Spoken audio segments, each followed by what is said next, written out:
If you were to ask me, John, what's the one skill?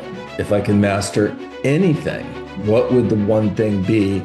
My answer would always be the 14-point listing presentation. Now, here's why. Lead generation is your number one job every day. However, if you haven't learned your listing presentation, heck, if you don't have a listing presentation and you're just going to show up, now what? It's going to cause you to not have the confidence to get on the phone and schedule the appointments because, God forbid, somebody says yes, now what? Holy cow. But when you learn this listing presentation, it gives you a blueprint for success, a proven blueprint for success.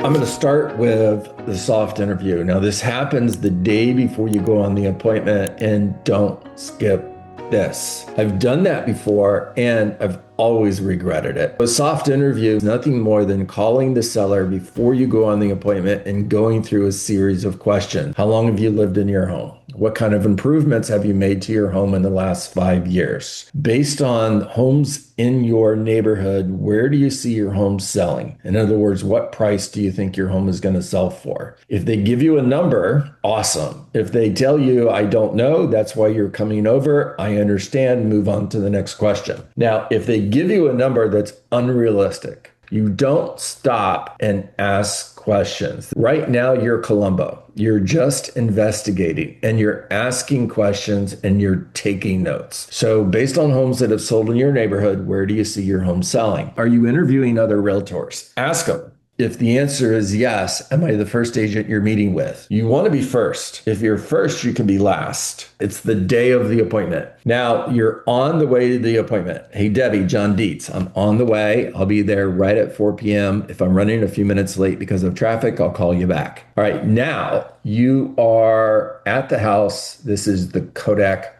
moment. 3 questions that every seller is asking themselves about you are, do you care about me? Can I trust you? Do you know what you're doing? In other words, can you help me? Now, I'm going to answer all 3 of those questions in everything that I do. If my appointment is at 4 p.m., I am going to knock on the door at 4 p.m. I'm not ringing the doorbell. I'm professionally dressed. Pay attention to details. They're going to remember the details. And the moment you walk in that door, wow, you have a beautiful home. I'm so excited to be here, and I'm really looking forward to helping you sell your home. Now, before we go further, would you like me to take my shoes off? Be different, be courteous, be professional. The next part is I'd love for you to take me on a tour of your home. Before we go any further, would it be okay if I set my things down at the kitchen table? Not without them. Super important. Take the seller with you. I know that you've been in training, because so have I, where they tell you tour the house by yourself and then meet the seller back at the kitchen table. No. A couple reasons why. Number one, you're losing an opportunity to convey, I care about you. You can trust me. I know what I'm doing. I want you to look at like this. When you show up at that house, there's this wall that's between you and the seller. They're not sure if they can trust you yet. By the time you get back to the kitchen table, you've connected. You're friends. Now you're partners in getting this home sold. Now you accomplish that by touring the house, asking questions, taking notes, liking their home, and being enthusiastic. Before we go any further, would it be okay if I set my things down at the kitchen table? That's where business is done. The dining room table is where we entertain. The kitchen table is where we sit, and this is a business conversation. All right, now we're at the kitchen table. Begin the conversation. Thank you so much for meeting with me today. It is always an honor and a privilege to meet with someone and discuss the possibility of helping them sell their home.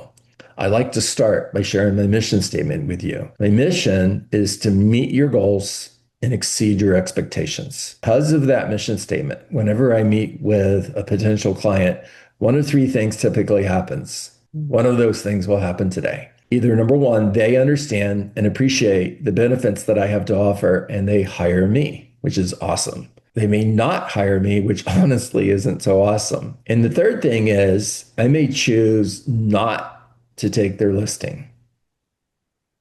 If I feel that a homeowner has a goal or an expectation that cannot be met, I would rather turn the opportunity down today than let you down 6 months from now.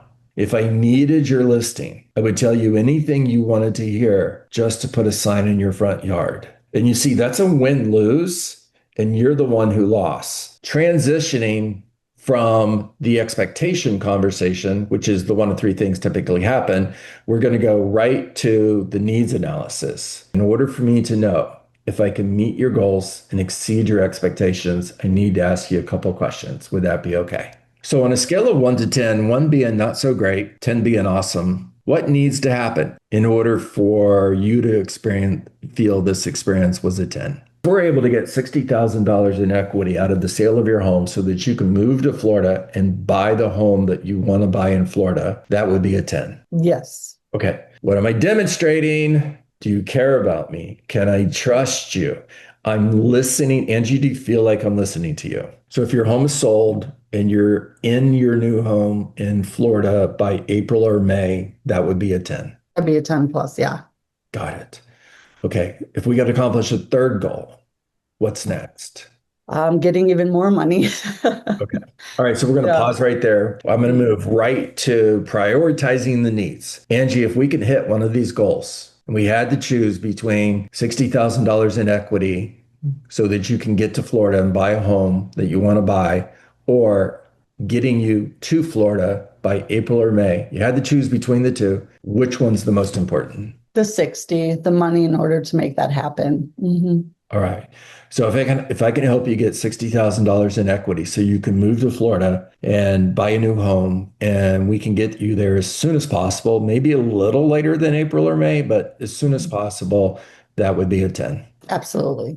Once you've done that, you're going to transition to satisfying the needs. In other words, you go from needs analysis to prioritizing the needs to satisfying the needs. And then once you've done that, you transition to a strategic pricing conversation. In other words, here's our strategy in order to achieve your goals. Once you've done that, it's time to close, which is, are you ready to get started? Even if you get the listing without doing this, how are you going to meet their goals and exceed their expectations if you don't take the time to learn what needs to happen for them to have a successful experience? This is a process. We have to follow the process. That is a wrap. I've got 9:32. Hope you guys got great value today. Thank you for being here. I will see everybody tomorrow morning at 9 a.m. Invite your friends, grow the group. Make it a great day, everybody. Fabulous. Thank you. Go get them. Thank you, John. Thank you, John. If this helped, hit like and subscribe for practical real estate coaching with Coach John Dietz Coaching.